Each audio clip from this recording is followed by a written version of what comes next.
Hello बच्चों, कैसे हो? आपका स्वागत है त्रिपान स्टडी सेंटर में। आज जो हम करने जा रहे हैं कक्षा 11वीं सीबीएसई एनसीईआरटी के अंतर्गत जो है हम इतिहास करेंगे।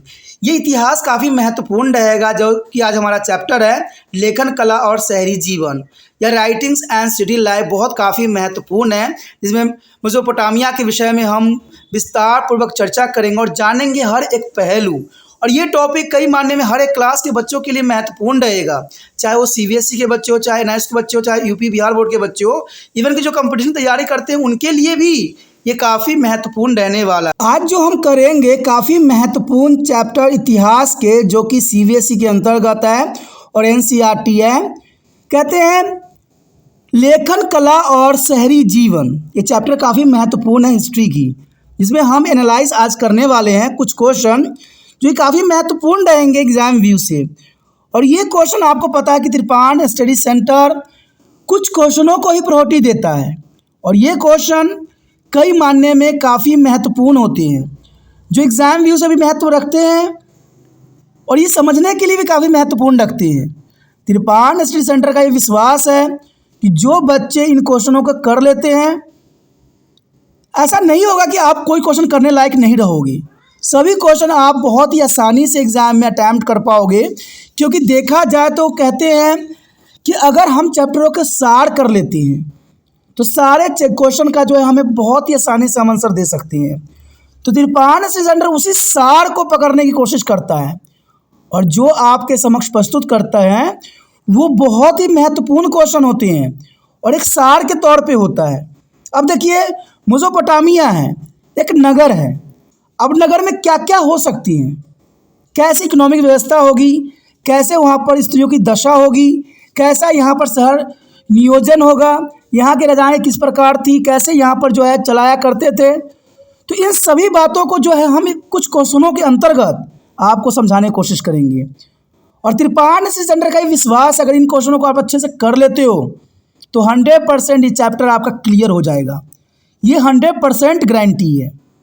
तो सोचना नहीं है दोस्तों, क्वेश्चनों को बहुत ध्यानपूर्वक समझना है, सोचना है, विचार करना है। तो यहाँ पर अगर हम क्वेश्चन देखें तो मेसोपोटामिया की नगर नियोजन को आवश्यक मूल्य पर चर्चा करेंगे। यानी सबसे पहली बात यहाँ पर जो आई है वो काफ़ी महत्व रखता है कि मेसोपोटामिया के नगर योजना। देखिए, हड़प्पा सभ्यता के भी हम नगर योजना पढ़े, काफ़ी विस्तृत थी, काफ़ी सभ्य लोग थे हड़प्पा कल्चर में। तो देखा जाए तो मेसोपोटामिया के भी शहर की योजना कुछ अलग नहीं थी, काफ़ी ये भी विकसित थी और सब कुछ जो है कुशल पूर्वक बनाई गई थी। और ये काफ़ी महत्वपूर्ण लगता है मेसोपोटामिया के लिए। जैसे आपने सिंधु घाटी सभ्यता के भी पढ़ोगे तो आगे है, लेकिन यहाँ पर मेसोपोटामिया की जो शुरुआती दौर थी उस समय की हम स्टोरी के बारे में हम डिस्कस कर रहे हैं, तो वो काफ़ी महत्वपूर्ण है यहाँ। तो पहली नंबर तो आपको क्वेश्चन को समझना आना चाहिए कि यहाँ पर हम सिर्फ इतना बात आपको समझ होना चाहिए कि मेसोपोटामिया की नगर योजना कैसी थी। देखा जाए आरंभिक शहरी समाज की नगर योजना की विशेषता यहाँ पर दर्शाई गई है कुछ पॉइंटों के अंतर्गत, जो एग्जाम व्यू से भी महत्व रखेगा और आपके लिए भी जरूरी रहेगा। अगर पहले हम पॉइंट पर प्रकाश डालें तो एक साफ है कि मेसोपोटामिया के शहरों को एक निश्चित योजनाओं के अनुसार डिजाइन किया गया था। यानी देखा जाए तो एक प्लानिंग करके इसको डिज़ाइन की गई थी, सब कुछ वहाँ पर पहले से ही सुनिश्चित थी। हम्मुराबी ने एक निश्चित योजना के अनुसार नगर का निर्माण करने का विशेष आदेश जारी किया था। अब देखिए, ये जो नगर योजना बनाई किसने बनाई? हम्मुराबी ने बनाई।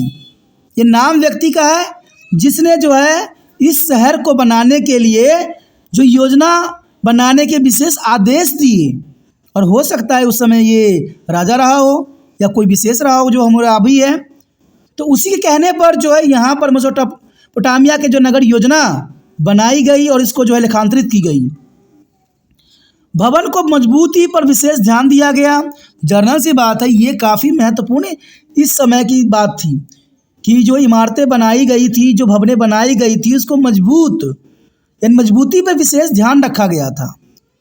और इमारत के निर्माण के लिए पक्की ईंटों का उपयोग किया गया था। देखिए, ये काफ़ी महत्वपूर्ण बात यहाँ बताई गई है कि उनको ईंटों का भी पुण्य ज्ञान था उस समय, और ईंट जो थी पूरी तरह से पकी होती थी, जो कि निर्माण के लिए, मजबूती के लिए काफ़ी महत्वपूर्ण था। क्योंकि मेसोपोटामिया की नगर योजना काफ़ी विस्तृत थी, काफ़ी जो है कहते हैं आधुनिकता की प्रचालक थी। कहते हैं निर्माण नियमों में संबंध में किसी भी उल्लंघन को सख्ती से निपटाया गया। यानी जब निर्माण करवाई गई तो कोई भी यहाँ पर गलती करने की गुंजाइश जो है थोड़ी छोड़ी गई। थोड़ा भी कहना यहाँ पर नाइंसाफ़ी होगा। कहते हैं वहाँ गलती उल्लंघन करने का कोई चांस ही नहीं था। यानी देखा जाए तो मेसोपोटामिया के जो नगर निर्माण करवाई गई वो बिल्कुल ही सख्ती से करवाई गई, बहुत ही रूल रेगुलेशन के साथ करवाई गई कि इसका जो भवन होगा, इसकी जो शहर होगी वो काफ़ी मजबूती के साथ टिका रहेगा। उसके पश्चात हमारे समक्ष आता है कि अधिकांश इमारतें अर्थात घर एक मंजिल के थी। यानी अधिकांश इमारतें देखा जाए और घर को जो है एक मंजिला बनाया गया था। ये मेसोपोटामिया के जो है शहर नियोजन का सबसे महत्वपूर्ण बात थी। और इन घरों में खुला आंगन होता था और इसके साथ ही जो है आंगन में कमरों का जो है निर्माण कराया गया। यानी एक आंगन जो है बीच में बनाई गई। जैसे कि आप गाँव में देखते हो, इंडिया में कई क्षेत्रों में गाँव हैं, वहाँ पर जो है आंगन में जो है आंगन बनाई जाती है और उसके साथ साथ जो है घरों का कमरों का निर्माण करवाया जाता है।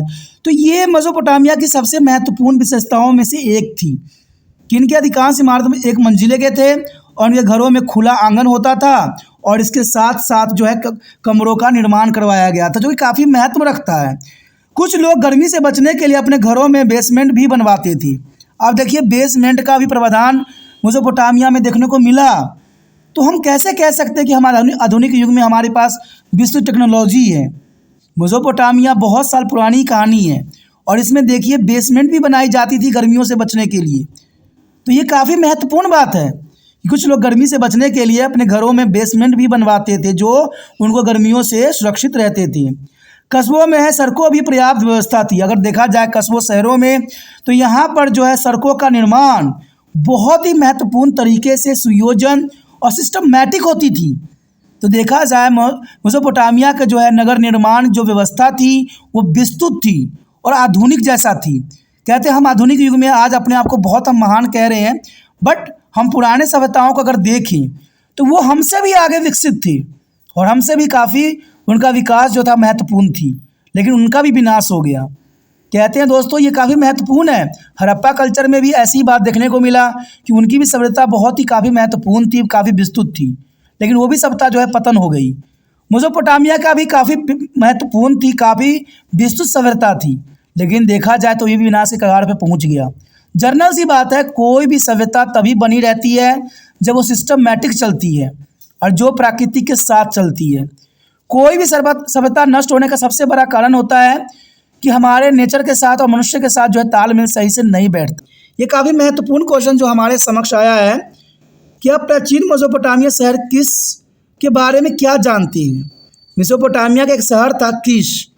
आखिर ये किश शहर जो था किन कारणों से कितना महत्वपूर्ण था, और ये क्वेश्चन जो है कई मायने में महत्वपूर्ण भी बनता है इसके अंतर्गत, क्योंकि जो प्राचीन हमने शहर मेसोपोटामिया के बारे में हम यहाँ पर जान रहे हैं उसमें एक शहर था किश। किश के बारे में आप क्या जानते हैं, किश की क्या विशेषता है और इसका रूलर कौन था, कौन चलाता था इसको। अब देखिए यहाँ पर बात यही जो है प्रकाश डालने वाली है कि प्राचीन मेसोपोटामिया शहर किश बेबीलोन से 12 किलोमीटर पूर्व में स्थित है। देखिए मेसोपोटामिया शहर जो है किश जो है वो बेबीलोन से 12 किलोमीटर पूर्व में ये स्थित था और यह शहर लगभग 3000 ईसा पूर्व शासक अर्तुंग के अधीन फला फूला। अब देखिए यहाँ पर अर्तुंग जो था इसका मेन शासक था, जिसने ईरान पर आक्रमण किया और उसे लूटपाट के अधीन कर दिया। तो ये काफ़ी महत्वपूर्ण है। अब कुछ बच्चे ये भी कन्फ्यूज़न में रहते हैं कि BCE का मतलब क्या है। ईसा पूर्व यहाँ तो लिख दिया गया है, लेकिन BCE का मतलब क्या होता है। BCE का मतलब होता है बिफोर द कॉमन एरा, और कई जगह पर आपको ये लिखा हुआ मिलेगा बिफोर द क्रिश्चियन एरा। तो ये काफ़ी महत्वपूर्ण है यहाँ पर। तो ये आप समझ सकते हो कि ये बैकवर्ड की बात बताई जा रही है और ये काफ़ी महत्वपूर्ण है। 3000 ईसा पूर्व यहाँ पर एक शासक था अर्तुंग, और अर्तुंग जो है यहाँ पर किस शहर पर राज किया, और यहाँ क्योंकि ये जिसने ईरान पर आक्रमण किया और उसे लूटा भी, काफ़ी लूट मार जो है मचाई। और देखा जाए तो इस शहर में शासक जो था यही था। कहते हैं 2800 से लेकर 2300 ईसा पूर्व की अवधि के दौरान ये शहर काफ़ी समृद्ध के चरम पर पहुंच गया, यानी काफ़ी समृद्ध हो गया, काफ़ी फली फूली। जर्नल सी बात है, ये काफ़ी शहर फला फूला। और कहते हैं ये 600 ईसा पूर्व तक फलता फूलता रहा। आप देखिए ये 600 ईसा पूर्व तक ये फलता फूलता रहा। और किसकी पहली महिला शासक जो थी क्यूबावा थी, जो 2450 ईसा पूर्व में सिंहासन पर बैठी थी। 2450 ईसा पूर्व में सिंहासन पर एक महिला शासक बैठी जो क्यूबावा थी। और आपको समझ में आ ही गया होगा कि 3000 पूर्व ईसा पूर्व जो इसमें शासक था उर्तुंग था। और ये मेसोपोटामिया के प्राचीन शहर था, जो कि मेसोपोटामिया शहर से जो किस था बेबीलोन शहर से, जो बेबीलोन शहर था, बेबीलोन शहर से 12 किलोमीटर पूर्व में स्थित था। कहते हैं यह उत्खनन कार्य फ्रांसिस पुरातत्वविदों द्वारा 1912 से लेकर 1914 ईस्वी के मध्य किया गया था। और पुरातत्वविदों द्वारा यह जिगोरेथस एक मंदिर और व्यापक महिलाओं की खुदाई की गई थी। यानी देखा जाए तो 1912-1914 में जब खुदाई किया गया तब जाके मेसोपोटामिया की यह शहर किस के बारे में हमें पता चला और इसके बारे में विस्तृत जानकारी हमने इकट्ठा कर पाए। तो ये क्वेश्चन काफ़ी महत्वपूर्ण रहता है एग्जाम व्यू से कि प्राचीन मेसोपोटामिया शहर किस के बारे में क्या जानते हो। तो आप तो जान ही गए होंगे इसके पुरुष शासक भी कौन थे, इसके महिला शासक भी कौन हुए, ये जो बेबीलोन शहर से कितने किलोमीटर दूर है, ये कितने सालों में फली फूली। तो हमने सारी बातें यहाँ पर जो है विस्तार पूर्वक अध्ययन किया, जो काफ़ी एग्जाम व्यू से महत्वपूर्ण था। अगला क्वेश्चन जो आया है वो काफ़ी महत्वपूर्ण है कि सभ्यता के उद्गम में नदियाँ महत्वपूर्ण भूमिका निभाती है। ये काफ़ी महत्वपूर्ण है। कोई भी सभ्यता का उदय हुआ है तो उसमें नदियाँ का जो है काफ़ी महत्वपूर्ण भूमिका रही है। इवन कि अगर कोई शहर नष्ट हुआ है तो उसमें भी नदियाँ ही काफ़ी महत्वपूर्ण है। आपको पता ही होगा कि सिंधु घाटी सभ्यता जो ख़त्म हुई सिंधु नदी के कारण हुई, तो उसमें बहुत बड़ा बाढ़ आया जिस पर ख़त्म हुआ। ये कई जो है थिंकनर्स का मानना है, कहते कुछ कैसे पतन हुआ इसके बारे में किसी का जो है सही पता नहीं है। लेकिन एक बात तो सच्चाई है कि कोई भी सभ्यता जो है फलती फूलती है तो वो नदियों के किनारे ही फलती है। और यही मेसोपोटामिया के अंतर्गत भी है कि सभ्यता के उद्गम में नदियाँ महत्वपूर्ण भूमिका निभाती है। मेसोपोटामिया के संदर्भ में इस कथन को आपको पता करना है कि आखिर कैसे, और ये काफ़ी महत्वपूर्ण रहेगा। मेसोपोटामिया दो नदियाँ अर्थात यूफ्रेटस और टाइग्रिस की भूमि के बीच स्थित है। आपको पता होना चाहिए कि मेसोपोटामिया जो शहर है, मेसोपोटामिया जो जगह है, वो दो नदियों के जो है बीच में बसा हुआ है। और ये नदियां हैं यूफ्रेटस और टाइग्रिस की भूमि में स्थित है। इन दोनों नदियों का जो है उद्गम वर्तमान तुर्की के अर्मेनिया पर्वत से हुआ है। यानी आपको वर्तमान जो अभी तुर्की के नाम जाना जाता है और इसकी अर्मेनिया पर्वत है, वहाँ से इसका उद्भव है, यानी वहाँ से इसकी उत्पत्ति है। उन्होंने एक विशाल पर्वतीय क्षेत्रों को सुखा दिया। यद्यपि इन क्षेत्र की जलवायु काफ़ी शुष्क है और फिर भी जो है सिंचाई सुविधाओं के कारण यहाँ कृषि संभव है। जनरल सी बात है, जहाँ नदियाँ होगी वहाँ कृषि भी संभव ही रहेगा। अनुकूल कृषि स्थिति ने लोगों के इस क्षेत्र में निवास करने के लिए प्रोत्साहित किया। अब देखिए लोग भी निवास वहीं पे करते हैं जहाँ पर उनको कृषि जो है बहुत आसानी से हो जाता है, क्योंकि पानी उनकी सबसे महत्वपूर्ण आवश्यकता होती है। यानी जल की जो आवश्यकता होती है आपको पता ही कई कार्यों के लिए होती है। कोई भी सभ्यता जो है बसती है, फलती फूलती है, तो वो नदियों के किनारे ही फलती फूलती है। इवन कि भारत में अगर आप देखोगे तो कई शहर जो है नदियों किनारे ही बसी हुई है, कई यमुना कोई गंगा किनारे बसी हुई है। तो ये काफ़ी महत्वपूर्ण है। और मेसोपोटामिया में भी यही खासियत देखने को मिला कि ये भी जो है दो नदियों के बीच में जो है यूफ्रेट्स और टाइग्रिस की नदियों के बीच में जो है बसा हुआ है। और इसी कारण यहाँ पर जो है देखा जाए तो कृषि में भी काफ़ी अनुकूल स्थिति दे देती है और लोगों को प्रोत्साहित भी करती है कृषि करने के लिए। फसलों के अधिशेष खाद्य उत्पादन में कृषक समुदाय को उन लोगों जैसे शिल्पकारों, पुजारियों, शासकों, सैनिकों आदि को खिलाने में सक्षम बनाया जो कृषि नहीं कर रहे थे। जनरल सी बात है, अगर क्षेत्र में कृषि होगा तभी जो खानाबदोश लोग होंगे या जो है शिकारी होंगे, शिल्पकारी होंगे, पुजारी होंगे, शासक होंगे, इनके लिए जो है पर्याप्त मात्रा में जो है कृषि की जा सकती है। और ये कृषक समाज पे ही डिपेंड करता है। खना व दो चरवाहे समुदाय इन लोगों के दैनिक उपयोग की अन्य आवश्यकता जो प्रदान करते थे, और इस प्रकार इन क्षेत्रों में सभी के बसने से सभ्यता का जो उदय का मार्ग प्रशस्त हुआ। तो देखा जाए तो यहाँ काफ़ी महत्वपूर्ण बात थी कि सभ्यता के उदय में नदियाँ कितनी महत्वपूर्ण भूमिका निभा सकती है। क्वेश्चन है, काफ़ी महत्वपूर्ण है। इराक में मौजूदा भौगोलिक विविधताओं को दर्शन के लिए कुछ तथ्य दीजिए कि इराक में मौजूदा भौगोलिक विविधताएँ जो है आखिर किन कारणों से है। देखा जाए तो इराक में भौगोलिक विविधता विद्यमान थी और इसका समर्थन करने वाले कुछ तर्क जो यहाँ पर दिए हैं जो काफ़ी महत्वपूर्ण है। अगर पहले तर्क की हम बात करें जो ये काफ़ी महत्वपूर्ण रहेगा, कहते हैं उत्तर पूर्वी क्षेत्र हरा भरा क्षेत्र है, यानी उत्तर पूर्वी क्षेत्र जो है काफ़ी हरा भरा है और यह साफ जलधाराओं वाले पर्वत श्रृंखलाओं भी ढका हुआ है। यानी उत्तर पूर्वी क्षेत्र जो है हरा भरा है और साथ में साफ जलधाराओं वाली पर्वत श्रृंखलाओं से भी ढका हुआ ये पार्ट है। कहते क्षेत्र में प्रचुर वर्षा होती है जो फसल उगाने के लिए पर्याप्त होता है, यानी इन क्षेत्रों में प्रचुर मात्रा में जो है वर्षा होती है, जिसके कारण सारे फसल जो है उगाना यहाँ पर बहुत ही आसान बना देता है। तो ये जो है भौगोलिक स्थिति जो है यहाँ पर इराक की है जो काफ़ी महत्वपूर्ण इराक को बनाता है। उत्तरी क्षेत्र में जो है ऊपरी भूमि का एक विशाल पथ है, उत्तरी क्षेत्र में ऊपरी भूमि का एक विशाल पथ है जिसे स्टॉपी भी कहा जाता है, यानी स्टॉपी काफ़ी महत्वपूर्ण रहता है।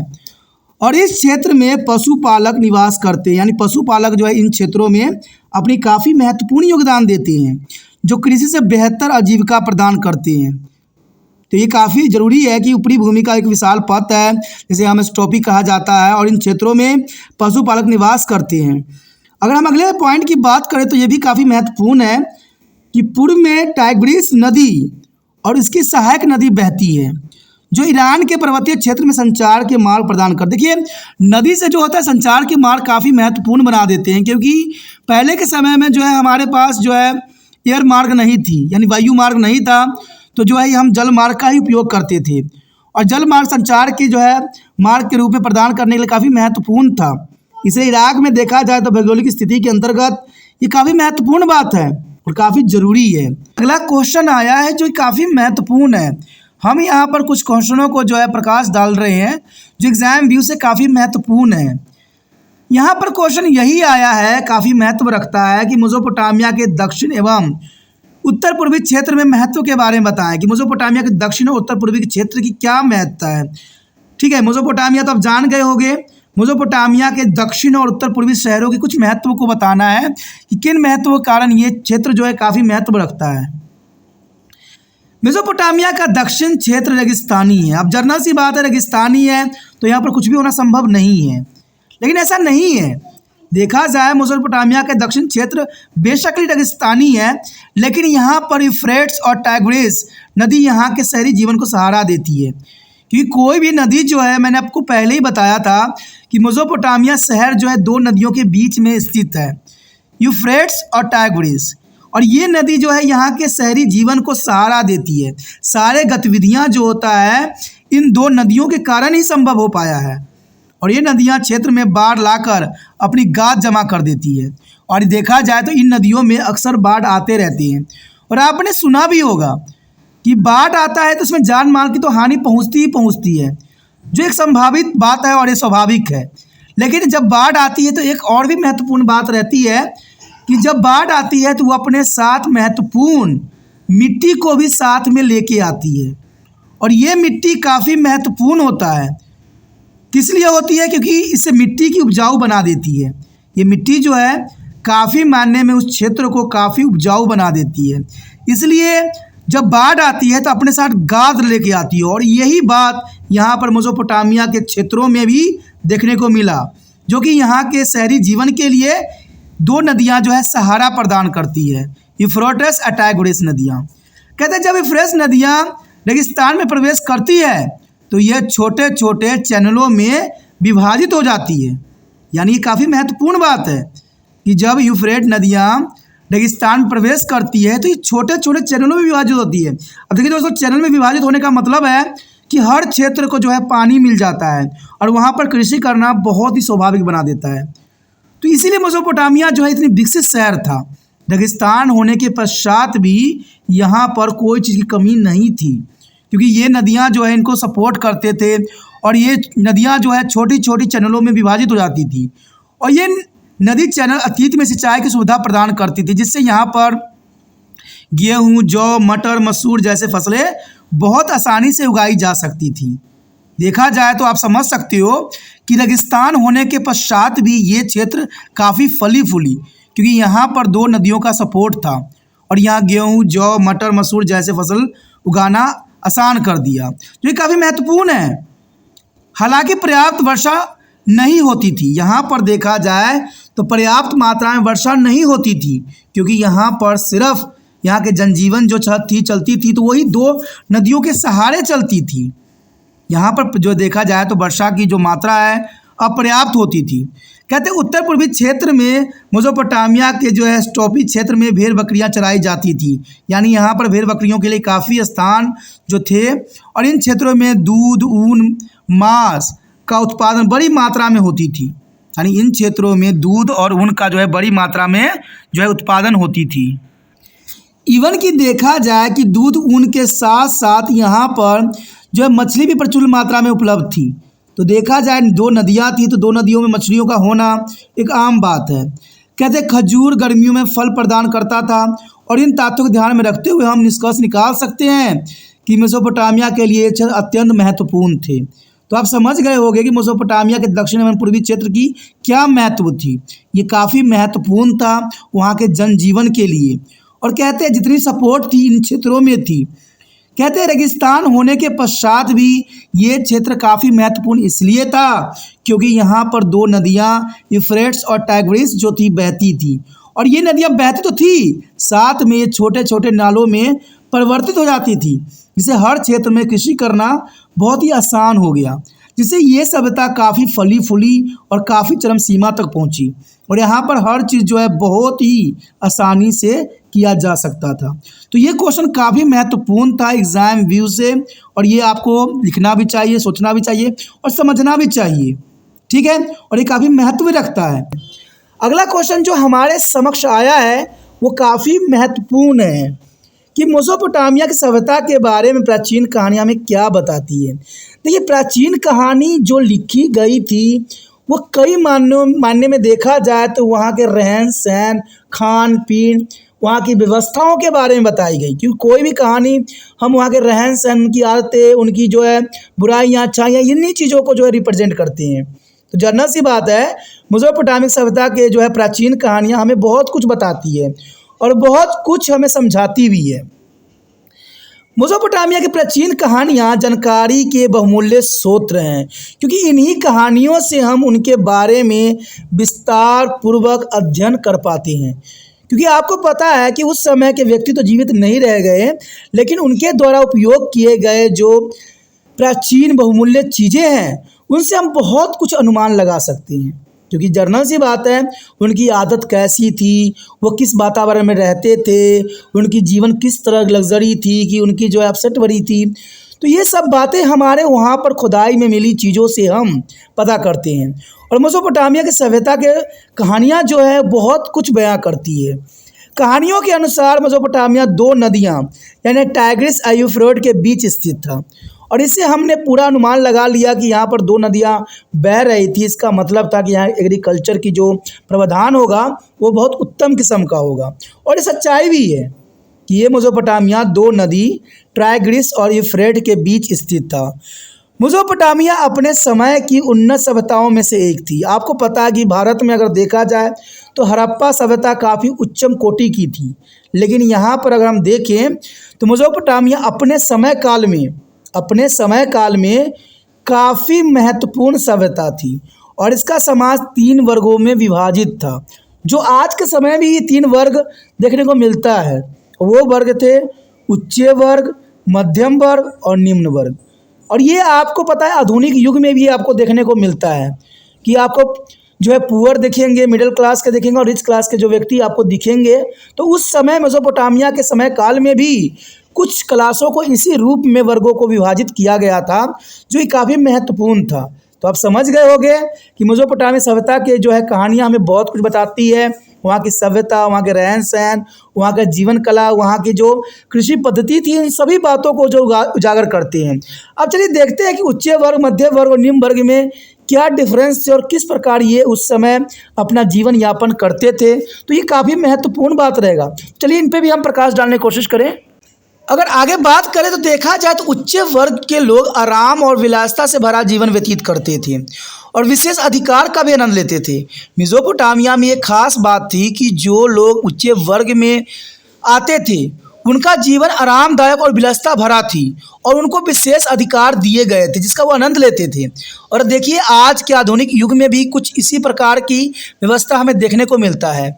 यहाँ पर भी जो उच्च लोग होते हैं आराम और विलासिता भरा जीवन व्यतीत करते हैं और उनको बहुत सी छूट दी जाती है। आपको पता ही होगा कि हमारे देश में ऐसे बहुत से अमीर लोग हुए जो भारत को जो है बहुत नुकसान पहुँचाए और सरकार इस पर कोई कदम नहीं उठाया। सरकार ने इन पे कोई कदम नहीं उठाया। कहते बैंक में भी बहुत सारे फ्रॉड किए गए, बहुत से जो है लोगों ने इनको लूटा, लेकिन उनको पे कुछ कार्रवाई नहीं की गई। लेकिन वही गलती अगर गरीब लोग करते तो उनका ऐसे का तैसा कर देते। तो जनरल सी बात है, उस समय भी कुछ इसी तरह के प्रावधान थे कि जो उच्च वर्ग के लोग थे वो आराम विलासिता भरा और उनको सरकार ने बहुत तरह से जो है विशेष अधिकार उस समय दी गई थी। कुछ लोगों का मुख्य व्यवसाय भी था, कृषि जो था कुछ लोगों का मुख्य व्यवसाय था और कृषि से ही अपना जीवन यापन करती थी। उनका जीवन सामान्य समृद्ध था और धर्म उनके जीवन का एक महत्वपूर्ण हिस्सा था। यानी उस समय भी धर्म जो था अपनी महत्वपूर्ण जो है हिस्सा बना रखा था मनुष्य के जीवन में। और लोग कई देवी देवताओं का भी पूजा किया करते थे जो कि उनको काफ़ी खास बनाते हैं। समय उनका जो है मुख्य देवता थे, श्याम जो थे उनका मुख्य देवता थे और यह सूर्य थे। ये सूर्य के नाम से जो है उस समय काफ़ी प्रचलित थे। कहते हैं जिगुराट सुमेरियन मंदिर का दिया गया नाम था। जिगुराटा सुमेरिया मंदिर को दिया गया एक विशेष नाम था जो उस समय उनकी विशेषताओं का जो है बखान करता है। अगर बात आगे हम करें, बाइबल से एक और जो है वर्णन मिला है। बाइबल से एक और वर्णन मिला है कि बाइबल के अनुसार बाढ़ का जो है उद्देश्य पृथ्वी पर जीवन के सभी रूपों को नष्ट करना था। ये बातें बाइबल में जो है बेखूबी लिखी गई थी कि बाइबल के अनुसार बाढ़ जो था पृथ्वी पर जीवन के सभी रूपों को नष्ट करती थी। हालांकि भगवान ने यह सुनिश्चित करने के लिए एक आदमी नूह को चुना कि पृथ्वी पर विनाशकारी बाढ़ के बाद भी जीवन जारी रह सके। यानी देखा जाए तो ये बात सारी बाइबल में बेखूबी लिखी गई है और इसी बात को यहाँ अनुसरण किया गया है कि भगवान ने ये सुनिश्चित करने के लिए एक आदमी नूह को चुना जो पृथ्वी पर विनाश होने के पश्चात भी जीवन को जो है सुचारू रूप से चला सके। नूह ने एक विशाल नाव, एक जहाज बनाया जिन्हें बोट पर जानवरों और पक्षियों के सभी जात प्रजातियों में से प्रत्येक का एक जोड़ा लिया और जहाज जो बाढ़ से बच गए, जब बाढ़ ने जो है नीचे नष्ट हो गई तो उनका नाम अभी भी प्रजातियों के साथ सुरक्षित रही। ये काफ़ी महत्वपूर्ण है और देखा जाए तो ये हिंदू धर्मों में भी कुछ इसी तरह जो है प्रलय की बात बताई गई थी जहाँ पर नाव का प्रयोग किया गया था और इसमें हर जीव जंतु को जो है लेके जो है इस प्रलय रूपी जो है विनाशकारी रूप को से पार उतरा गया था। तो देखा जाए बाइबल में भी इसी बात का जिक्र है जो मेसोपोटामिया के अंतर्गत आता है। तो ये काफ़ी महत्वपूर्ण बात है कि उस समय जो है परमात्मा ने नूह को चुना। नूह जो था एक ऐसा था जो सभी जीव जंतु सभी स्पीसीज को अपने साथ लेके नाव में रख के जो है नैया पार किया था और जो बच गए सब के सब जो है पृथ्वी पर प्रलय आ गई थी। कहते जब बाढ़ ने उन चीज़ों को नष्ट हो गए तो उनके नाम सभी प्रजाति साथ सुरक्षित रही और आगे चल के यही प्रजाति जो है आगे अपना जीवन जो है वृद्धि किया और इस प्रकार पृथ्वी पर नए जीवन की शुरुआत हुई। मेसोपोटामिया की परंपरा में भी ऐसी एक अद्वितीय कहानी थी जहाँ मुख्य पात्र को जो है शूद्र या उत्पन्नपिष्टम कहा जाता था। तो ये काफ़ी महत्वपूर्ण है कि उस समय मेसोपोटामिया की जो कहानी थी, उस समय की दशा, उस समय कंडीशन और उस समय की बातों को जो है यहाँ पर उजागर करता है। तो ये काफ़ी महत्वपूर्ण बात भी थी और काफ़ी ज़रूरी भी है। अगला क्वेश्चन बताता है कि मेसोपोटामिया समाज महिलाओं की स्थिति बताइए। देखिए मेसोपोटामिया के हम शहर नियोजन के बारे में तो पढ़ लिए, लेकिन एग्जामिनर का सबसे फेवरेट क्वेश्चन होता है कि स्त्रियों की दशा क्या थी। आप कोई भी समय काल चले जाओ, कोई भी कक्षा में हो, ये सबसे महत्वपूर्ण क्वेश्चन रहता है कि महिलाओं की दशा कैसी थी मेसोपोटामिया के समय, यानी मेसोपोटामिया के समाज में महिलाओं की स्थिति किस प्रकार की थी। कहते हैं महिलाओं की दशा देखा जाए तो हर एक समय काल में बहुत दयनीय थी। और इवन कि तो आपको पता ही होगा कि भारत में भी ये सब देखने को मिला। जब आपको पता ही कि सती प्रथा, बाल विवाह कानून, तरह तरह के जो है कानून के हथकंडे अपनाए गए भारत में भी, जो कि महिलाओं के खिलाफ थे और महिलाओं के लिए जो है बहुत ही दुर्दशा को बिगाड़ने के लिए पर्याप्त थे। लेकिन ऐसा मेसोपोटामिया में नहीं थी। मेसोपोटामिया काफ़ी विस्तृत थी, समझ वाली सोसाइटी थी। और यही बात इस क्वेश्चन में भी प्रकाश डाला गया है कि मेसोपोटामिया समाज में महिलाओं की क्या स्थिति थी। ये क्वेश्चन एग्जाम व्यू से काफ़ी महत्वपूर्ण रहता है और एग्जामिनर इस क्वेश्चन को कभी छोड़ता ही नहीं है, क्योंकि ये महिलाओं के अंतर्गत है। कहते हैं महिलाओं के लिए हर जगह क्वेश्चन पूछे जाते हैं, हर जगह महिलाओं के लिए कानून बनाए जाते हैं, लेकिन फिर भी ये कानून पर सरकार जो है खरी नहीं उतरती है। और इस क्वेश्चन को भी महत्वपूर्ण एग्जाम में बनाते हैं। और यही क्वेश्चन आपके लिए काफ़ी महत्वपूर्ण रहेगा एग्जाम व्यू से कि मेसोपोटामिया समाज में महिलाओं की स्थिति। देखिए, प्रारंभिक राज्यों में महिलाओं की स्थिति बहुत अच्छी थी। अगर बात करें हम मेसोपोटामिया की, तो यहाँ पर महिलाओं की जो स्थिति थी काफ़ी अच्छी थी। वो बिना किसी प्रचार प्रसार के जो है सामाजिक धार्मिक उत्सव में भाग ले सकते थे। यानी जो है सामाजिक धार्मिक जो है जितने भी उत्सव होते थे, महिलाओं को जो है उसमें पार्टिसिपेट करने के लिए खुला जो है मौका देते थे। ये नहीं कि आज की तरह, या आप देखो भारत में पुरानी की तरह जो है वो लोग महिलाओं को इंस्ट्रक्शन लगाई जाती थी। ऐसा मेसोपोटामिया में कहीं भी देखने को नहीं मिला। वो सामाजिक बंधनों से मुक्त थी। समाज में उनको कोई तरह के बंधन नहीं थे और अपनी योग्यता को कोई भी वांछनीय पद ग्रहण कर सकती थी। जैसे आज देखा जाए तो आधुनिक युग में है, कहते हैं आज हर क्षेत्र में महिलाएं जो है अपनी जो डंका बजवा रही है, हर क्षेत्र में अपनी महत्वपूर्ण योगदान दे रही है। तो उसी तरह से मेसोपोटामिया भी थी। मेसोपोटामिया में महिलाओं में किसी तरह के इंस्ट्रक्शन नहीं लगाए गए थे। वो आज़ाद थी, हर कार्य करने में जो है कुशल थी और सभी कार्य कर सकती थी। वो सभी सामाजिक बंधनों से मुक्त थी। अब देखिए, हम आज आधुनिक युग में आ गए हैं। हम तरह तरह की महिलाओं पर कमेंट किया जाता है, कहते हैं महिलाओं के रिगार्डिंग जो है न्यूज़ में तरह तरह की बातें होती है। हम आधुनिक युग में होते हुए भी, लेकिन देखा जाए तो मेसोपोटामिया में जो है महिलाओं की स्थिति बहुत महत्वपूर्ण थी। वो सामाजिक बंधनों से मुक्त थी। वो कोई भी जो है अपनी योग्यता के अनुसार पद ग्रहण कर सकती थी। तो ये काफ़ी महत्वपूर्ण बात रखता है कि वो अपनी योग्यता के अंतर्गत कोई भी पद जो है ग्रहण कर सकती थी। और इन सब बातों को यहाँ पर कुछ पॉइंटों के अंतर्गत दर्शाया गया है जो कि आपके लिए काफ़ी महत्वपूर्ण रहेगा। महिलाओं को समाज में सम्मानजनक स्थान प्राप्त था। जैसे हमने बात किया, महिलाओं को उच्च स्थान जो है, सम्मानजनक स्थान जो है मेसोपोटामिया के शहरों में, समाज में उनको मिला हुआ था। और जीवन के धार्मिक और सामाजिक मामलों में उन्हें पुरुषों के बराबर दर्जा दिया जाता था।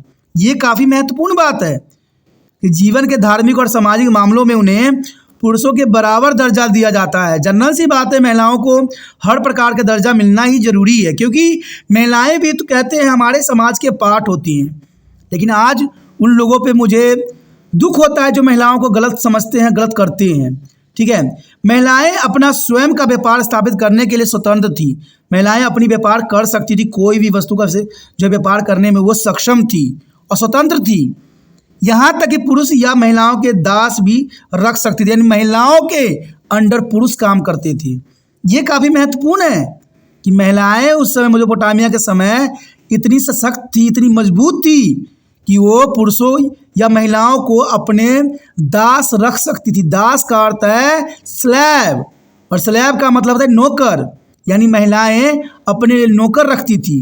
वो पुरुष भी हो सकता था, महिलाएं भी हो सकती थी। इससे ये बात क्लियर होता है कि उस समय महिलाओं की स्थिति बहुत काफ़ी मजबूत थी। यानी मेसोपोटामिया की समाज जो थी, महिलाओं को बहुत ही सम्मानपूर्वक जो है उसका दर्जा दिया गया था।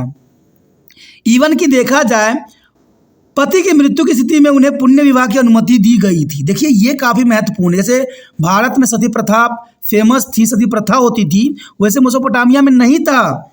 मेसोपोटामिया में पुरुष की अगर मृत्यु हो जाती थी तो महिलाएं अपना जीवन आगे जी सकती थी, विवाह कर सकती थी और अपना जीवन को जो है खुशहाल रूप दे सकती थी। भारत की तरह ऐसा सिस्टम नहीं था वहाँ पर। कहते हैं अगर आगे देखें, देवदासी प्रथा भी समाज में प्रचलित थी, लेकिन इसे स्वास्थ्य सामाजिक मूल्य के लिए हानिकारक नहीं माना जाता था। आप सोचिएगा कि देवदासी होती क्या है, देवदासी शब्द का मतलब क्या होता है। देखिए दोस्तों, देवदासी का मतलब ये होता है, आपने बड़े बड़े बाबा लोगों को देखा होगा जो उनके सेवा में लग जाते हैं, उनको देवदासी कहती हैं। तो ऐसा प्रावधान उस समय में भी था, और आज के भी समाज में देखिए बड़े बड़े बाबा लोग सब हैं जो आपको प्रवचन देते हैं, उनके समक्ष एक दो महिलाएं, दो तीन खड़ी होती नजर आती है आपको, और वो जो है अपने गर्भावश में वस्त्र में होती है, कोई उनका अपना ट्रेडिशनल ड्रेस होता है, तो वो सब देवदासी होती है। वो सब दासी की तरह जो है उनका सेवा करती है, और ये हमारे समाज में भी आजकल देखने को मिलता है। आपने कई फिल्मों में भी देवदासी के बारे में देखा ही होगा, सुना ही होगा, तो इसके बारे में आपको समझ गए होंगे कि जो देवदासी का तो अर्थ होता है देवता का दासी, लेकिन आज बड़े बड़े बाबा लोग के दासी होती हैं। यानी देखा जाए जनरली सी बात, पुराने समय में देवदासी का मतलब होता था कि औरतें जो है मंदिरों में रह के जो है भगवान की सेवा करती थी, भगवान के जो जहाँ पर रखा जाता था उनको पूजा पाठ अर्चना इन चीज़ों में है लगी रहती थी, यानी वो देव की दासी थी। लेकिन आज इसका अर्थ ही चेंज हो गया। लेकिन देखा जाए तो मेसोपोटामिया में इनकी स्थिति बहुत महत्वपूर्ण थी। कहते हैं देवदासी जो है काफ़ी हानिकारक उस समय नहीं था, जैसे आज के समय में हानिकारक है। आजकल तो आपको पता ही है कि देवदासियों के रूप में जो सिस्टम हो रही है वो सही नहीं है।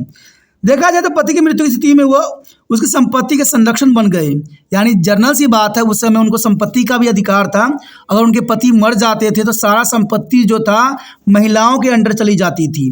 तो देखा जाए तो इस समय मेसोपोटामिया में जो है स्त्री का जो स्थिति थी बहुत ही महत्वपूर्ण थी, बहुत ज़रूरी थी और बहुत इंपॉर्टेंट था, और ये एग्जाम व्यू से भी काफ़ी महत्वपूर्ण क्वेश्चन है।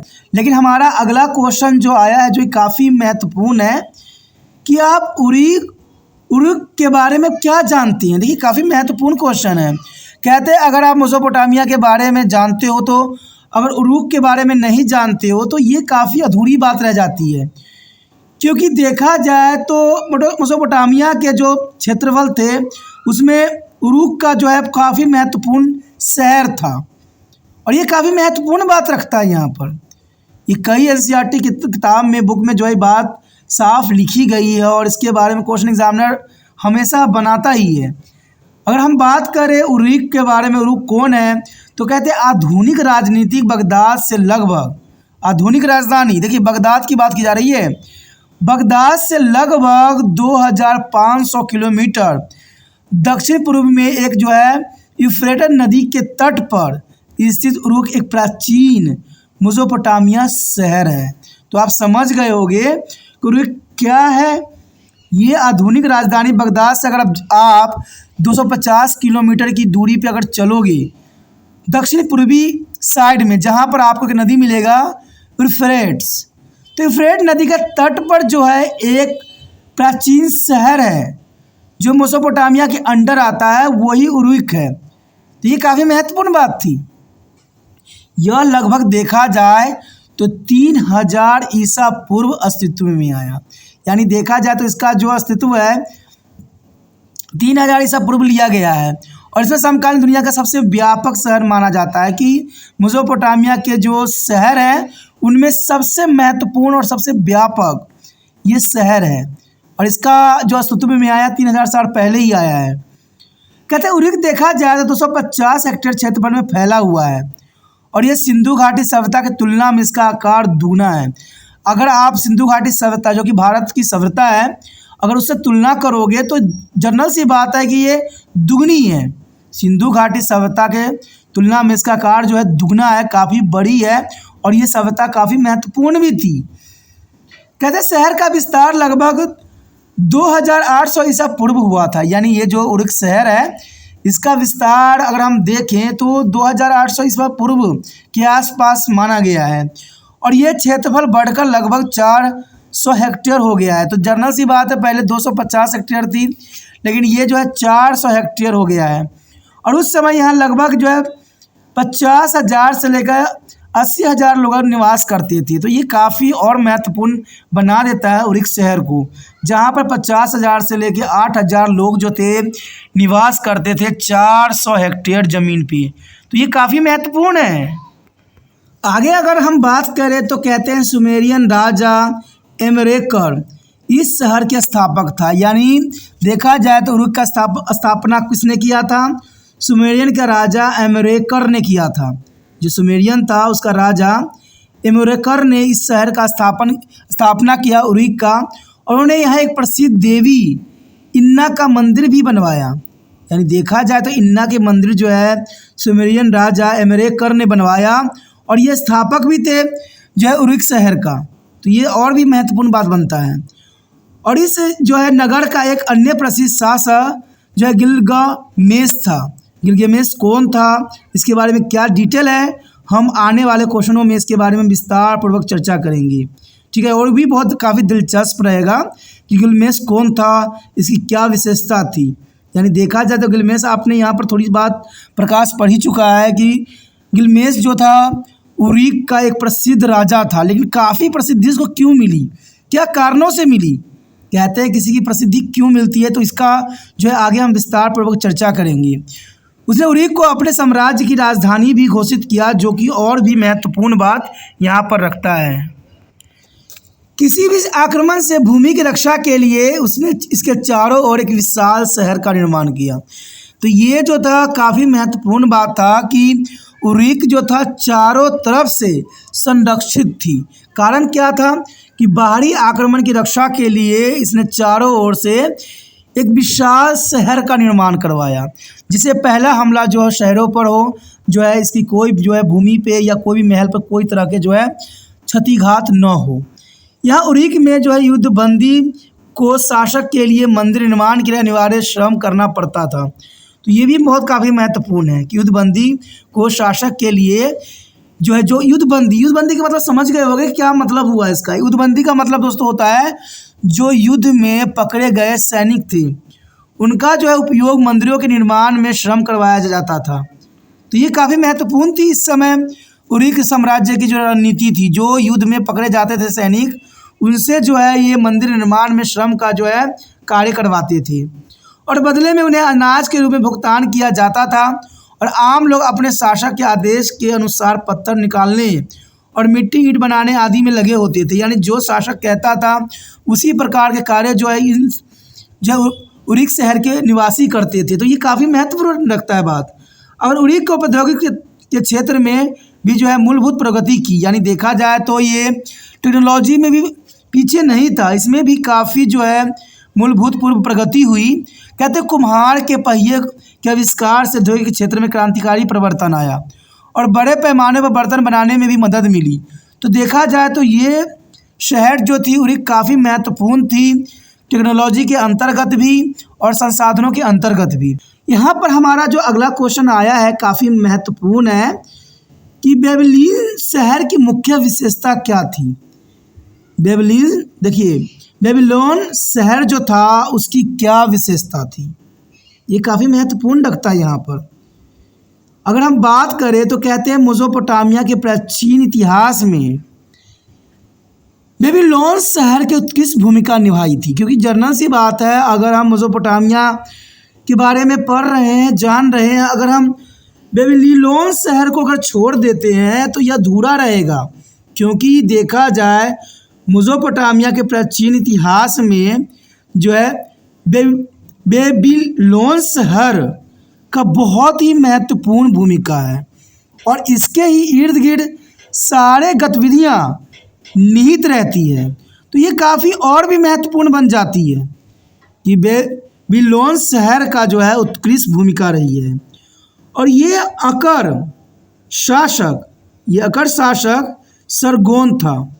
यह अकर शासक सरगोन था जिसने 2370 से लेके 2315 ईसा पूर्व तक शासन किया। यानी सरगोन ने जो यहाँ पर जो है काफ़ी समय काल तक जो है शासन किया। किस पे? बेबीलोन शहर पे। और टाइग्रिस नदी के उत्तर पश्चिम तट पर स्थित होने के कारण इसने जो है हम्मुराबी के तहत ज़बरदस्त प्रगति की। आप सोचिएगा कि हम्मुराबी कौन है, तो ये भी एक शासक है जिसके समय काल में बेबीलोन जो शहर था वो काफ़ी जो है प्रगति की। यानी प्रगति की इस चोटी पर पहुंचाने का श्रेय हुमुराबियोरा को जाता है, जिसने बेबीलोन शहर को उत्कृष्ट की उस ऊंचाई तक पहुंचा दिया जो शासक सरगोन से भी संभव नहीं हुआ। लेकिन देखा जाए तो सरगोन को भी हम यहाँ पर नज़रअंदाज नहीं कर सकते, क्योंकि यहाँ पर 45 साल के समय काल अवधि में सरगोन जो था यहाँ पर राज्य किया। लेकिन जो अधिक पला फला, जो काफ़ी तरक्की हुई शहर का, बेबीलोन का, तो वो श्रेय जाता है हुमुराबियोरा को। कहते हैं आगे देखें तो कैल्डियन शासक नाबोपोलोसोर के अधीन बेबीलोन ने अपने इतिहास के गौरवशाली युग का उदय हो देखा। यानी देखा जाए तो जैसे जैसे इसमें शासक बदल रहे थे, उनकी गरिमा भी बदल रही थी और ये शहर अपनी उत्कृष्टता की ओर बढ़ रही थी।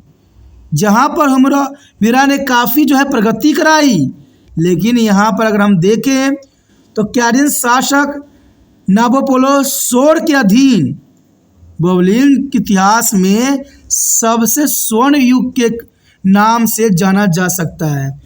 तो ये काफ़ी महत्वपूर्ण इसकी विशेषताओं में से थी, जिसके बारे में हमने बेबीलोन शहर की मुख्य बातों की तरफ हमने प्रकाश डाला। अब इसके विशेषताओं की तरफ भी हम एक नज़र देखते हैं। तो चलिए देखते हैं इनकी विशेषताएं। उस समय यह जो देखा जाए तो बेबीलोन जो था 850 हेक्टेयर से अधिक क्षेत्र के कवर करता था। यानी इसके क्षेत्र पर भी कुछ कम नहीं थे, 850 हेक्टेयर। ये काफ़ी महत्वपूर्ण इसको और बना देता है। बेबीलोन की कुछ शानदार विशेषता इस प्रकार है, वहाँ की क्या क्या खासियत है, क्या विशेषता है, तो ये जानना आपके लिए काफ़ी महत्वपूर्ण है, क्योंकि 850 हेक्टेयर ज़मीन पे बेबीलोन शहर था और इसकी विशेषता भी अपनी चरम सीमा पे थी। जैसे जैसे राजाओं ने इस पे जो है अपना महत्वपूर्ण योगदान दिया, वैसे वैसे ये जो है चरम सीमा पर भी पहुंचा। कहते हैं अगर पहली विशेषता की हम बात करें तो शहर को किसी भी विदेशी खतरे से बचाने के लिए शहर के चारों ओर एक तिहरी दीवार का निर्माण करवाया गया था। यानी शहर को किसी भी विदेशी खतरे से बचाने के लिए शहर के चारों ओर तिहरी दीवार, यानी एक दीवार के बाद एक दीवार, एक दीवार के बाद एक दीवार, कुल 3 जो है दीवारों का निर्माण करवाया गया। इससे ये फ़ायदा था कि अगर बाहरी आक्रमण कर आते तो उनको पहले दीवार को तोड़ने में समय लगता, फिर दूसरे दीवारों को तोड़ने में समय लगता, क्योंकि प्रवेश पाने के लिए यही एक रास्ता था। और तीसरे पर पहुँचते पहुँचते जो यहाँ के राजा था वो उन पे हमला बोल के उसको तहस नहस कर सकता था। इसलिए यहाँ पर जो है तिरकी इस्तेमाल की गई और शहर को सुरक्षा कवच में घेर दिया गया। तो ये काफ़ी देखिए 850 हेक्टेयर ज़मीन पे इस प्रकार की सुविधा देना बहुत ही दुष्कर्म कार्य था, जहाँ पर वहाँ टेक्नोलॉजी नहीं थी। तो इसका मतलब यहाँ पर एक और बात उजागर होती है कि यहाँ टेक्नोलॉजी बेहतर थी, तभी जो है 3 तरह के दीवारों का निर्माण करना, सुरक्षा का इतना महत्वपूर्ण जो है घेराबंदी करना बहुत काफ़ी महत्वपूर्ण है। कहते हैं बेबीलोन में एक मासिवक जो है जिगुराट आकर्षण का मुख्य केंद्र था। ये भी एक बेबीलोन में काफ़ी आकर्षण का केंद्र था। मासिवक जो है जिगुराट आकर्षण का एक बहुत महत्वपूर्ण केंद्र था और यह एक प्रसिद्ध व्यापारिक केंद्र भी था। यानी व्यापार के लिए भी बेबीलोन जो है काफ़ी प्रसिद्ध था और हर एक देश के लोग जो थे इससे जुड़े हुए थे। तो व्यापार में भी ये अपने चरम सीमा पर थी, इसी कारण से ये काफ़ी फेमस भी थी। इस शहर में भाषा, साहित्य, विज्ञान, चिकित्सा आदि के क्षेत्र में ज़बरदस्त प्रगति की, क्योंकि देखिए कहते हैं राजा यहाँ के महत्वपूर्ण थे। कहते हैं हुमुराबियोरा और नाबोपोलोसोर के जो समय काल में ये जो तरक्की किया वो बहुत ही महत्वपूर्ण था और जर्नल सी बात है, जब ऐसे राजा होंगे तो वह उस क्षेत्र का जो है विकास होगा ही होगा। इसलिए इस समय के क्षेत्र में देखा जाए तो भाषा, साहित्य, विज्ञान, चिकित्सा आदि में ज़बरदस्त जो है प्रगति देखने को मिला। और इनके समय में जो ताम्रपत्र बनाए जाते थे, जो रिकॉर्ड रखे जाते थे, वो भी उच्च कोटि की थी। तो देखा जाए यहाँ पर राइटिंग की जो बात, लेखन की कला थी, वो भी काफ़ी फली फूली, क्योंकि जो भी बातें होती थी भाषा, साहित्य, विज्ञान, चिकित्सा की, सब लेखन पद्धति के रिगार्डिंग जो है इसमें नोट डाउन करती थी। तो ये जो मेसोपोटामिया का शहर बेबीलोन है, ये काफ़ी महत्वपूर्ण अपना स्थान रखता है। हमारा अगला क्वेश्चन जो आया है काफ़ी महत्वपूर्ण है। मेसोपोटामिया के अंतर्गत प्रारंभिक शहरी समाज की प्राकृतिक का वर्णन करें। मेसोपोटामिया के अंतर्गत जो प्रारंभिक शहरी समाज थी उसकी प्राकृतिक का वर्णन करना है कि किस प्रकार की शहरी समाज थी। ये काफ़ी महत्वपूर्ण बात यहाँ पर रखता है। देखा जाए तो प्रारंभिक शहरी समाज 3 वर्गों में विभाजित था। लोगों का पहला वर्ग समूह अभिजात वर्ग से आता था। इसमें देखा जाए अभिजात वर्ग में तो इसमें जो था राजा होता था, यानी सम्राट, पुजारी, अधिकारी, अमीर व्यापारी और व्यवसायी, और उच्च सैन्य अधिकारी आदि शामिल थे। जनरल सी बात, जैसे आप आज के भी समय देखिए, जो अपर क्लास में हैं, जो पहली वर्ग में आते हैं, वो अमीर लोग होते हैं या बड़े बड़े मंत्री लोग होते हैं, बड़े बड़े पुजारी होते हैं। वैसे ही मेसोपोटामिया के समय काल में शहरी समाज कुछ इसी प्रकार की थी। जो सबसे बड़ा राजा होता था, पुजारी, अधिकारी, अमीर व्यापारी और व्यवसायी जो सैन्य अधिकारी थे, वो इस वर्ग में सम्मिलित थे, पहले अभिजात वर्ग में।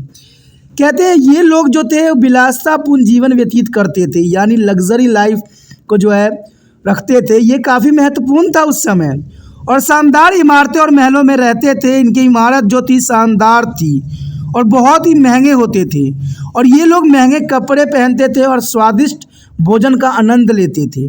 जैसे आज के भी समय आपने देखा होगा, जो अमीर लोग हैं, जो बड़े घर के लोग हैं, उनकी लाइफ लग्जरी भरी होती है।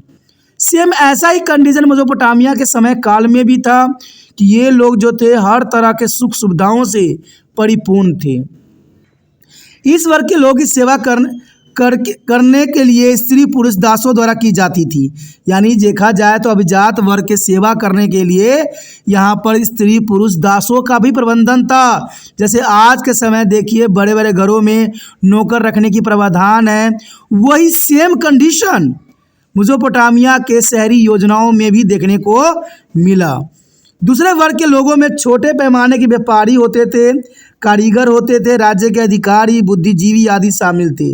यानी ये आम व्यक्ति थे, कोई उतना खास नहीं था। मिडिल क्लास के लोग थे जो सिर्फ छोटे मोटे व्यापार करते थे, कारीगर होते थे, राज्य के कुछ अधिकारी हो सकते थे, कुछ बुद्धिजीवी हो सकते थे। तो ये लोग काफ़ी महत्वपूर्ण थे उस समय मेसोपोटामिया के शहरी समाज के अंतर्गत। उच्च या प्रथम श्रेणी के तरह वो भी विलासिता का जीवन जीते थे। यानी देखा जाए तो उच्च एवं प्रथम श्रेणी की जो हमने बात किया था अभिजात वर्गों की, सेम कंडीशन जो था इसमें दूसरे वर्ग के लोगों में भी था। वो लोग भी बड़े लोगों की तरह अपना जीवन जो है विलासिता पूर्वक जीवन जीते थे। और तीसरी संपत्ति या वर्ग के लोग समाज के सबसे निचले सबके गठन करते थे। ये काफ़ी महत्वपूर्ण बात है कि देखिए जैसे पुराने समय में था कुछ उसी प्रकार आज आधुनिक युग में भी है कि यहाँ पर 3 तरह के जो है समाज यहाँ व्यवस्थित हो चुकी है।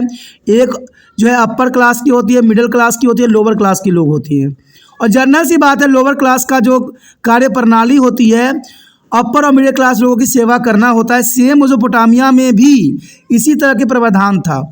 तो देखा जाए तो उस समय भी जो थे अमीर वर्ग को देख के जो है मिडिल क्लास के लोग भी यानी दूसरे वर्ग के लोग भी उसी तरह के जो है विलासितापूर्ण जीवन जीते थे। तो ये बहुत काफ़ी महत्वपूर्ण आता है।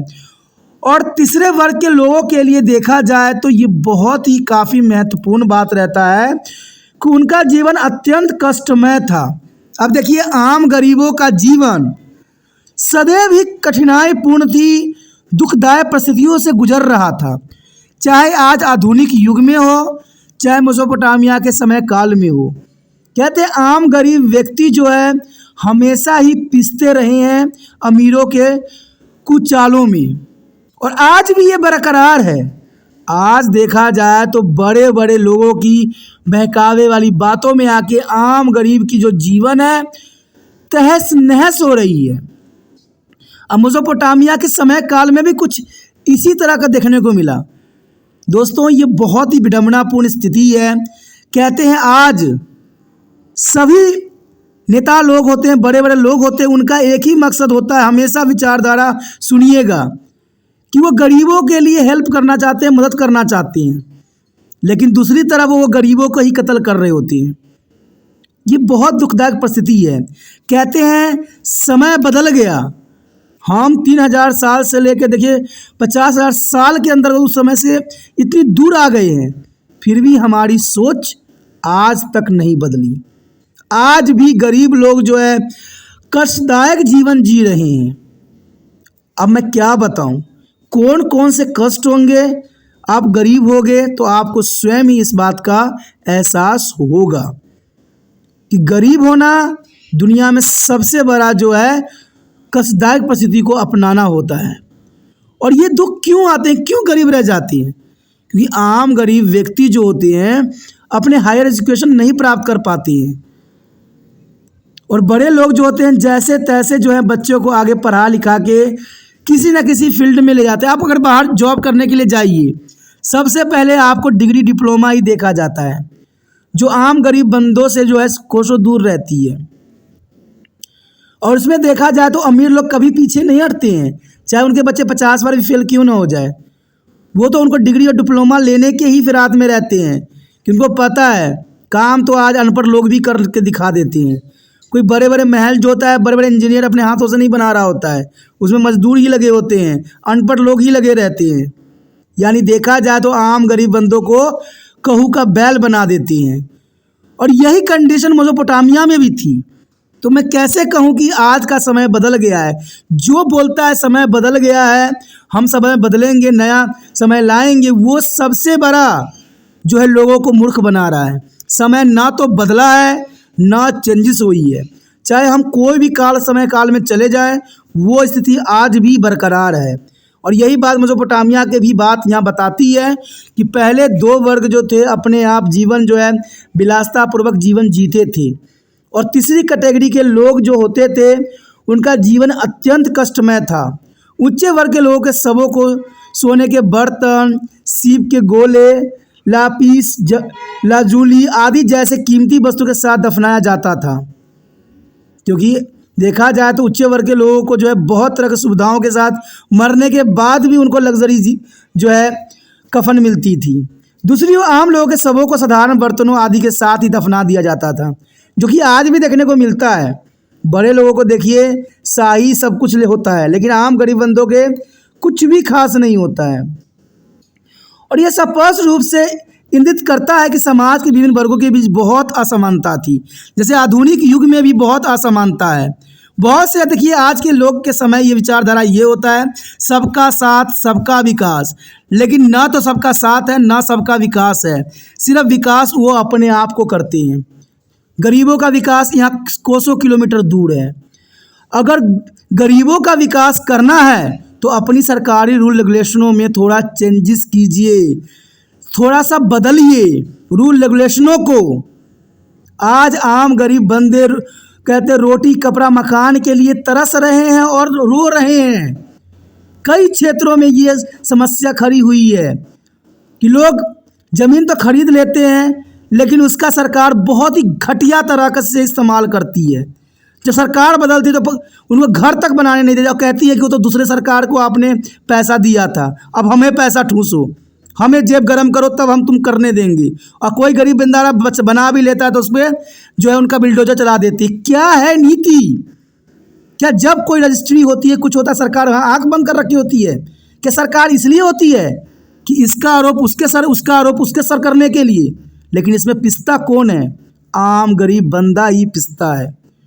और ये उस समय भी थी और आज भी है। हमारा अगला क्वेश्चन जो आया है काफ़ी महत्वपूर्ण है एग्जाम व्यू से, कि मेसोपोटामिया में मंदिर के निर्माण और मंदिर की गतिविधियों में क्रमिक वृद्धि का वर्णन करें। देखिए मेसोपोटामिया जो है मंदिर के लिए काफ़ी जानी जाती है और मंदिर में बहुत सी गतिविधियाँ होती थी जो कि मेसोपोटामिया को जो है उत्तम कोटि पे पहुंचाता है। और कई राजाओं ने जो है मंदिरों का बेखूबी उपयोग जो है निर्माण भी करवाया। और इन मंदिर की अपनी खासियत थी। कहते हैं मंदिर वह जगह होता है जहाँ पर इंसानों को शांति प्राप्त होती है, मन की शुद्धि जो होती है बरकरार रहती है। और उस समय भी मंदिरों का कुछ इसी तरह से जो है उपयोग की जाती थी। देखा जाए तो मेसोपोटामिया के मंदिरों में मेसोपोटामिया के इतिहास में महत्वपूर्ण भूमिका निभाती है, क्योंकि मंदिर वह स्थल थी जो कि कोई भी सभ्यता जो होता है उसके लिए काफ़ी महत्व रखता है। कहते उन्होंने मंदिरों का निर्माण किया, उन्हें अपने विभिन्न देवी देवताओं को समर्पित भी किया जो मेसोपोटामिया के समय वो लोग मानते थे। जो भी देवी देवता थे उनको मंदिरों में स्थापित किया और उनके जो है लिए जो है प्रार्थना किया करती थी। उनके मंदिर में देखा जाए तो नैना, अनी, एनकी और इन्ना को समर्पित थे। ये सारे देवी देवताएं थे जिनके कारण जो है मंदिरों का निर्माण करवाया गया था। और इन 4 देवताओं के अलावा प्रत्येक शहर का अपना देवता होता था, जिस संबंधित शहर का रक्षक भी माना जाता था। यानी उस समय देवताओं को शहर के रक्षक के रूप में जो है मान्यता प्राप्त थी और इसलिए हर शहर का अपना एक अलग देवता हुआ करता था मेसोपोटामिया के शहर के अंतर्गत। आरंभिक मेसोपोटामिया के मंदिर जो है तुलनात्मक रूप से आकार में छोटे थे। यानी देखा जाए आरंभिक मेसोपोटामिया के मंदिर जो है तुलनात्मक रूप से काफ़ी आकार में छोटे थे और वो भी कच्चे ईंटों से बने हुए होते थे, क्योंकि उस समय पक्की ईंटें के बारे में किसी को भी नॉलेज नहीं था। इसलिए उस समय जब मंदिर का निर्माण करवाया गया तो कच्चे ईंटों से बनवाई गई और समय बीतने के साथ साथ मंदिर नया आकार लेने लगा और आकार के साथ साथ उनका महत्व भी बढ़ने लगा। तो जनरल सी बात है, जो कहते हैं ना, जैसा जिस समय ज्ञान होता है लोग उसी प्रकार के प्रावधान भी सुनिश्चित करते हैं। जैसे जैसे उनमें बुद्धि की क्षमता बढ़ती है वो अपने आप में बदलाव करते हैं। तो यहाँ मंदिर के आकार में भी बदलाव देखने को मिला। पहले वो कच्ची मिट्टियों से जो है ईंट बनाया करते थे और उससे मंदिर का निर्माण होता था। बाद में ये पक्की ईंटों का उपयोग करने लग गए और जिसके कारण मंदिर का आकार में भी काफ़ी परिवर्तन हुआ और काफ़ी जो है अलग दृश्य देखने को मिला। वो अपने मंदिर पहाड़ी की चोटी पर बनवाते थे क्योंकि उनका मानना था कि भगवान यानी देवता पहाड़ी की जो है चोटी पर निवास करती हैं और ये मंदिर पक्की ईंटों से बनाए गए थे।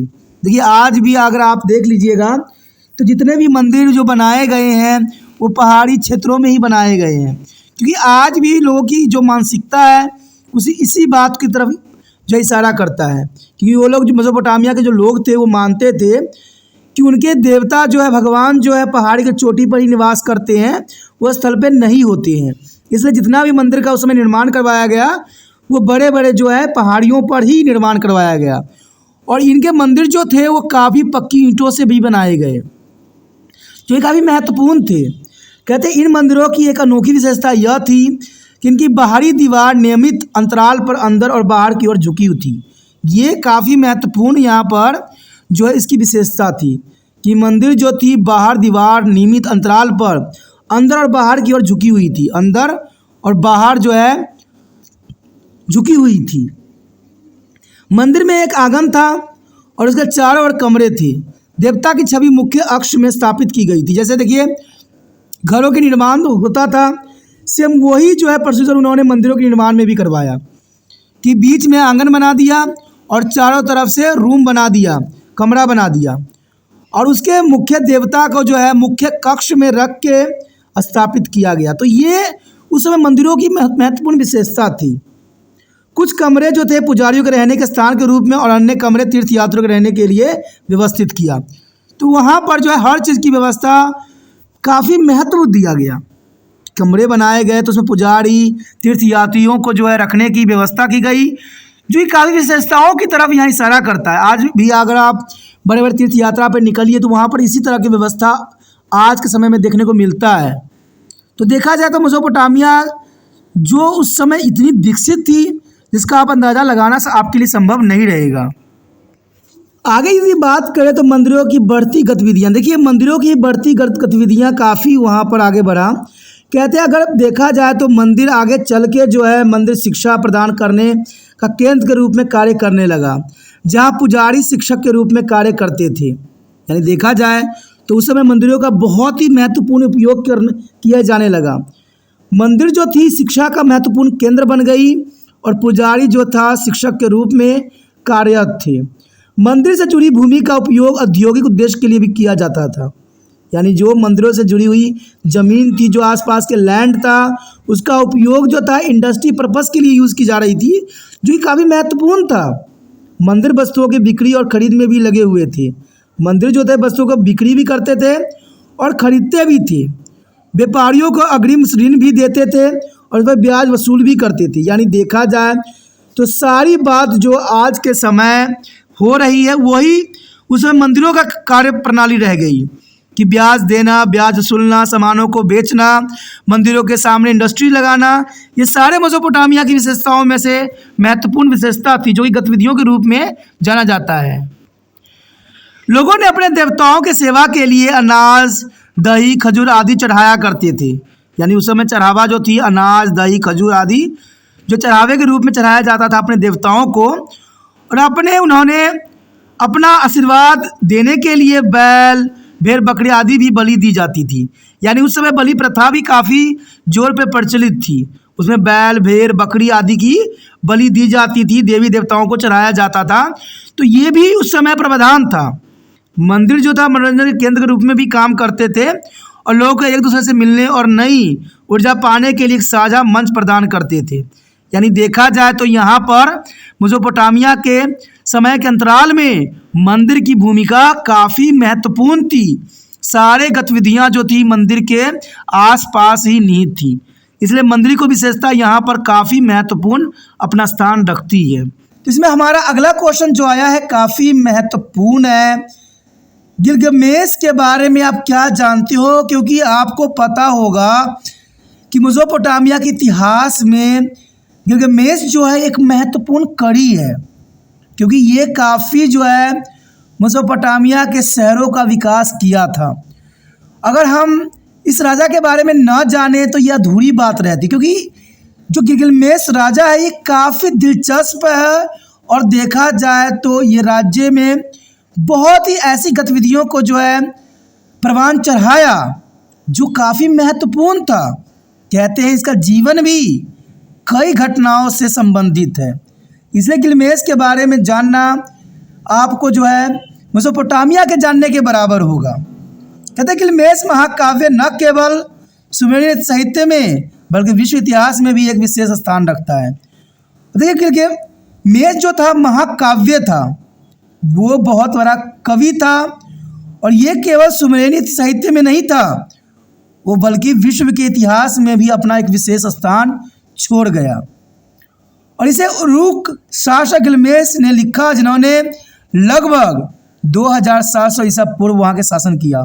यानी गिलगमेश जो था उरूक का जो है शासक था और इसका समय काल जो था 2700 ईसा पूर्व था। और इन्होंने जो है 12 गोलियों पर लिखा हुआ था। ये जो मिला है वो 12 गोलियों पे एक स्क्रिप्ट में लिखी गई थी और यह महाकाव्य गिलगमेश की उपाधियों के बारे में ही विस्तृत जानकारी थी। यानी जो ये गोलियों लिखी गई थी वो सारे के सारे गिलगमेश की उपलब्धियों के बारे में पूर्ण जानकारी थी। और गिलगमेश उरूक का एक प्रसिद्ध शासक था। गिलगमेश उरूक का एक बहुत ही फेमस शासक था।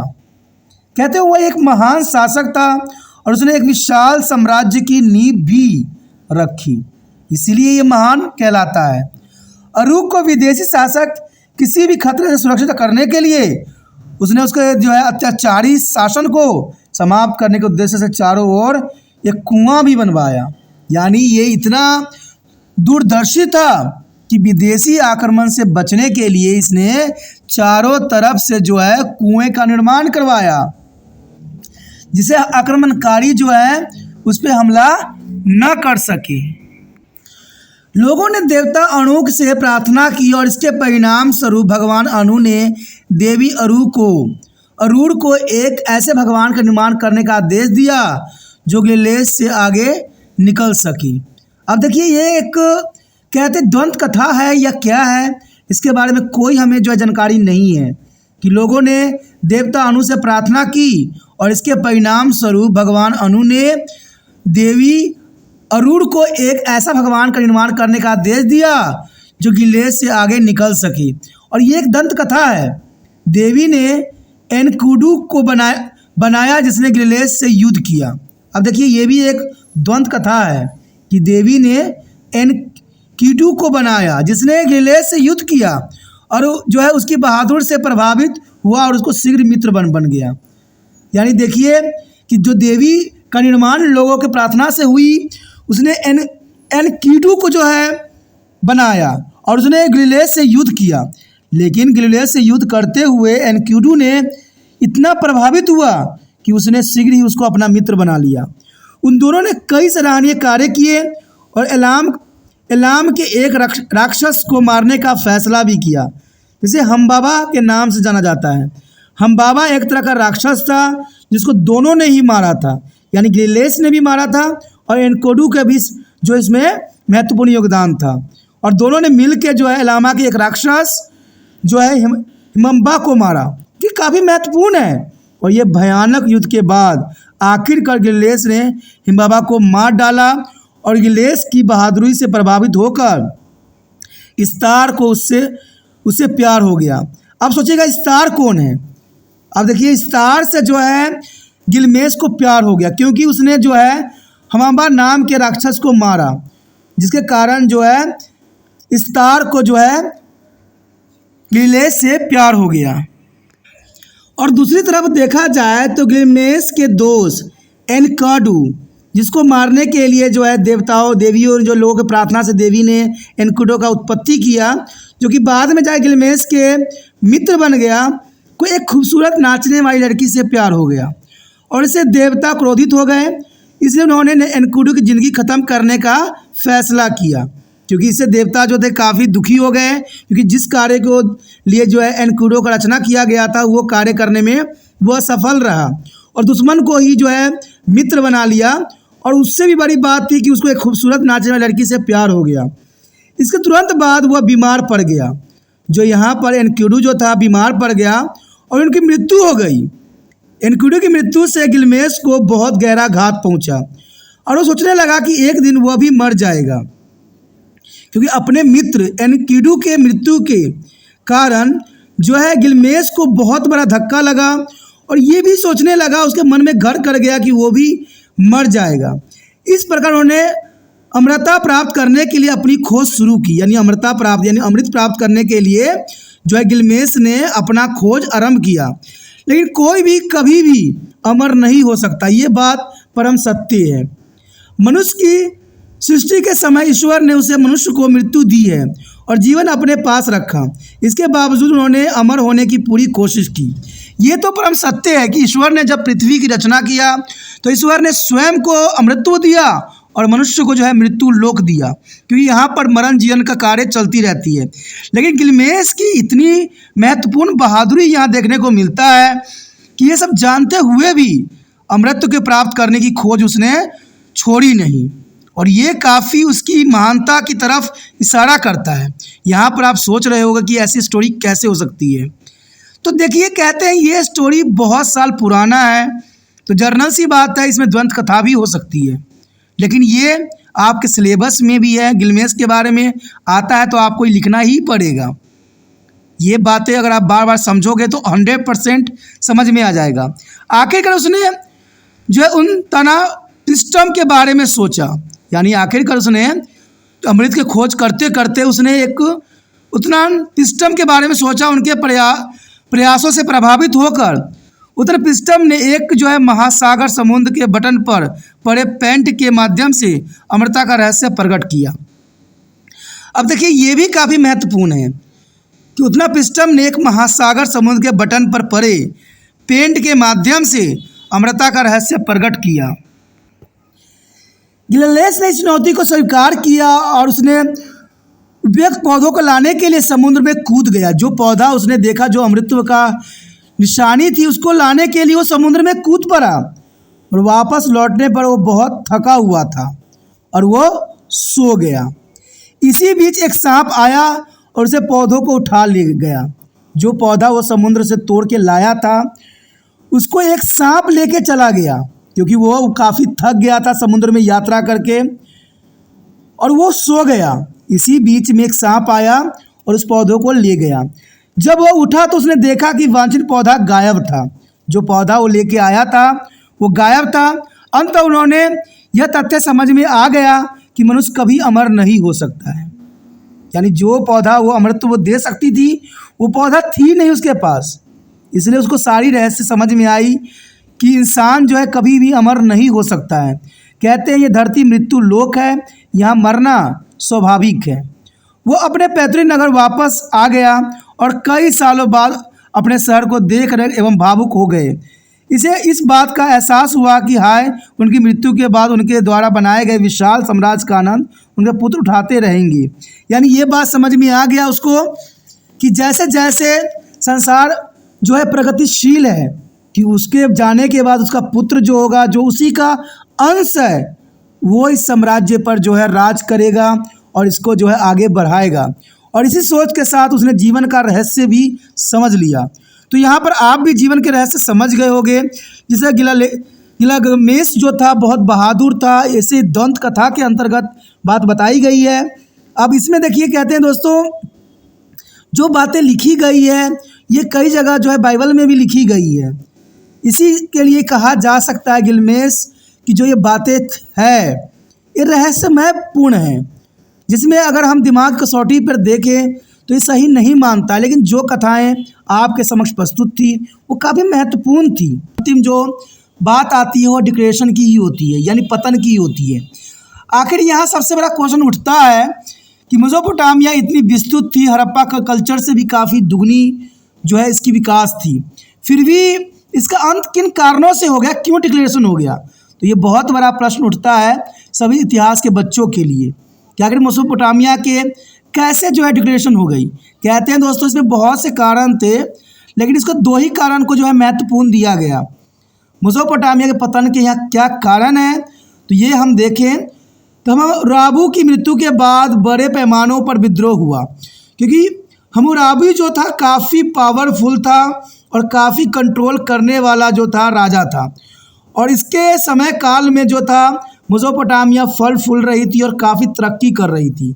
लेकिन जब हम्मुराबी की मृत्यु हो गई तो वहाँ पर देखा जाए तो हम्मुराबी के बेटे शेमशू-इल्लुन्ना जो कि 1749 से लेकर 1712 तक ईसा पूर्व में अपने पिता की राजनीति रचना के एकजुट करने की बहादुरी से लड़ाई लड़ी, लेकिन उसको सफलता नहीं मिली। देखिए, कोई भी अगर सभ्यता ख़त्म होती है तो कहीं ना कहीं जो है सत्ता की लालच होती है, और यहाँ पर भी सत्ता के लालच ने जो है मेसोपोटामिया के साम्राज्य को तहस नहस कर लिया, क्योंकि हर राजा एक दूसरे पर लड़ने लग गए थे और कोई ऐसा राजा नहीं था कि इन सभी के बीच में जो है कड़ी का काम करे। इसमें जो है हम्मुराबी के मृत्यु के बाद उसका बेटा ने बहुत कोशिश किया, लेकिन उससे जो है ये सफलता नहीं मिल सकी। और दक्षिण मेसोपोटामिया प्राचीन सुमेर समुद्री भूमि राजवंश के नियंत्रण में आ गया और उर और रुक के ऐतिहासिक केंद्र को जलाने से पहले नहीं।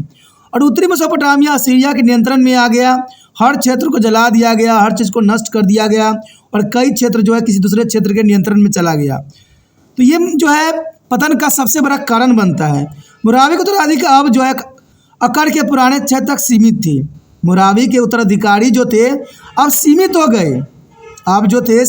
गए, अब वो अकड़ के पुराने क्षेत्र तक ही उनकी जो है सीमाधिकार रह गया, वो पूरे क्षेत्र के कंट्रोल से उनके बाहर चले गए। उन्होंने बेबीलोन साम्राज्य को एक और सदी तक सुरक्षित रखा, लेकिन उसके बाद वो सुरक्षित नहीं रख सके, वो जो है ख़त्म हो गया। फिर भी देखा जाए तो राजवंश तो सबसे बड़ा कारण था ही था, और एक और कारण था। चलिए देखें उन कौन से कारण हैं जो कि और भी महत्वपूर्ण यहाँ प्रकाश डालता है। मेसोपोटामिया के दो नदियाँ जो थी, उत्तर में टाइग्रिस और दक्षिण में यूफ्रेट्स के बीच की भूमि के रूप में जाना जाता था। जैसे हमने सभी क्वेश्चन में नदी की विशेषता के बारे में जाना, तो उसमें हमने देखा कि उत्तर में जो है टाइग्रिस और दक्षिण में यूफ्रेट के बीच की भूमि में जो है मेसोपोटामिया बसा हुआ था। और ये दो नदियाँ ही जहाँ समृद्धि के कारण थे, वहाँ पर पतन का सबसे बड़ा कारण ये नदी ही बनी। और इन नदियों के बीच में मेसोपोटामिया जो था ख़त्म हो गया। मेसोपोटामिया ख़त्म होने से 3000 साल पहले अस्तित्व में था, और इतिहासकार मेसोपोटामिया के पतन के कई कारण बताते हैं। एक तो राजा के जो है आपसी संघर्ष महत्वपूर्ण थी। इसमें युद्ध के अंतर्गत उन्होंने दो जो है कारण बताया, एक युद्ध बताया और एक दोषपूर्ण सिंचाई प्रणाली। ये दो कारण थे जिसके कारण मेसोपोटामिया का जो था साम्राज्य खत्म हो गया। कहते हैं युद्ध के कारण मेसोपोटामिया की जीवन शैली नष्ट हो गई। कहते हैं विभिन्न नगर राजा एक दूसरे की भूमि पर नियंत्रण के लिए लड़ रहे थे। जैसे मैंने आपको बताया भी कि जो यहाँ पर हम हम्मुराबी थे वो काफ़ी सशक्त राजा था, लेकिन उसके बाद जो उसका बेटा बना सेमुसु इसलूना, वो काफ़ी सशक्त तो था, लेकिन सभी राजाओं में कंट्रोल करने में वो सक्षम नहीं रह सका और उसका साम्राज्य से भी इक्कार क्षेत्रों में ही सीमित रह गया। देखा जाए तो ये संघर्ष बहुत काफ़ी महत्वपूर्ण था। कहते हैं कि ये भूमि के लिए वो दो आपस में ही लड़ने लगे और वो हर संभव संघर्ष ही करते रहे। वो ज़्यादातर भूमि के लिए लड़ते थे और क्षेत्र हासिल करने के लिए एक दूसरे के बीच हर संभव और हर यत्न का जो है वो प्रयोग करते थे। तो जर्नल सी बात है दोस्तों, ये हमेशा देखने को मिला है, जब कोई आपस में लड़ता है तो दूसरा बंदा जो है फ़ायदा उठा जाता है।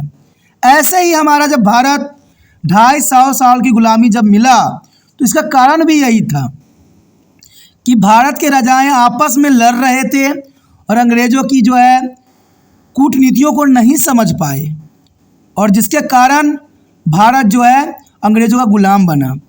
और यही आज आधुनिक युग में भी हो रहा है। आज देखिए पार्टी लोग जो है आपस में लड़ते रहते हैं, एक दूसरे पे आरोप प्रत्यारोप लगाते रहते हैं और इसका फ़ायदा तीसरा बंदा उठा रहा है। आज पार्टियों के लड़ने के कारण बड़े बड़े उद्योगपति जो है भारत को जो है तरह तरह से जो है प्रताड़ना दे रहे हैं और ये बात शायद आम व्यक्ति नहीं समझ पा रहे हैं और न ही ये बात जो है पॉलिटिकल पार्टी समझ पा रही है, क्योंकि दोनों अवस्था में अगर कोई पीस रहा है तो उसमें आम गरीब व्यक्ति पीस रहा है। जब भी आम गरीब व्यक्ति पीसेगा, जब भी आम गरीब बंदों पर जो है दुख का पहाड़ टूटेगा तो जर्नल सी बात है राजनीतिक जो है तहस नहस हो जाएगी, क्योंकि हमारा देश डेमोक्रेसी है और यहाँ पर सभी जो है राजा बनते हैं, सभी मंत्री लोग बनते हैं तो आम जनता के कारण ही बनती हैं और जनता जब तक रोएगी तब तक जो है एक सैलाब आएगा और ये सच्चाई है। और इस सैलाब में सारे देखिएगा जितने भी पार्टी हैं वो तहस नहस हो जाएंगी, क्योंकि ये पार्टियों का जब तक मैं एनालाइज किया है मैंने जाना है कि इन पार्टियों का मकसद सिर्फ कुर्सी प्राप्त करना ही रहता है। आम गरीब बंदों को तरफ इनका नज़र थोड़ा भी नहीं जाता और जाता भी है तो बड़े बड़े साहूकार, बड़े बड़े जो इंडस्ट्री के तरफ जाता है और इसके अंतर्गत रूल रेगुलेशन बनाते हैं और इसी के अंतर्गत जो आम गरीबों को जो है प्रताड़ना देते हैं। और यही मेसोपोटामिया में भी हुआ कि आम बंदों पर जो है सभी राजाओं ने जो है छोड़ दिया और आपस में ही लड़ने झगड़ने लग गए और इस कारण जो है मेसोपोटामिया जो है तहस नहस हो गया। दूसरा जो महत्वपूर्ण कारण बना वो था कृषि। देखिए कोई भी देश के लिए मेसोपोटामिया के जैसे हमने पढ़ा था कृषि के लिए बहुत काफ़ी महत्वपूर्ण था और इसके लिए जो दो नदियाँ सहायक थी वही दो नदियाँ जो है विनाशक भी सिद्ध हुई। कहते हैं जो रक्षक होता है वही भक्षक बन जाता है, तो मेसोपोटामिया में कुछ इसी प्रकार के दृश्य देखने को मिला। कहते एक अन्य महत्वपूर्ण अवलोकन यह है कि सिंचाई तकनीक भी जो है साम्राज्य के पतन का एक प्रमुख कारण बना। नदी के तट में गाढ़ जमा होने के कारण नदी आसपास के मैदान से ऊंची थी। देखिए जो नदियाँ थी धीरे धीरे ऊंचा होता चला गया, क्योंकि उसमें जो गाढ़ आती थी, जो उपजाऊ मिट्टी आती थी, उसकी लेयर दिन प्रतिदिन जो थी बढ़ती चली जा रही थी और इसी कारण जो है नदी के तल गाढ़ के जमा होने के कारण नदी के आसपास के नदियों से मैदानों से ऊंची हो गई और जो सिंचाई के लिए पानी गुरुत्वाकर्षण द्वारा खेतों में बह जाते थे। अब जो नाला में बहना चाहिए था, जो नदियों में बहना चाहिए था, ऊंचाई के कारण क्या होता था कि सारे के सारे खेतों में पानी बह जाता था। एक बार जब पानी खेतों में चला जाता था तो वहाँ से आसानी से नहीं निकल पाता था, क्योंकि खेत नदी के नीचे होती थी।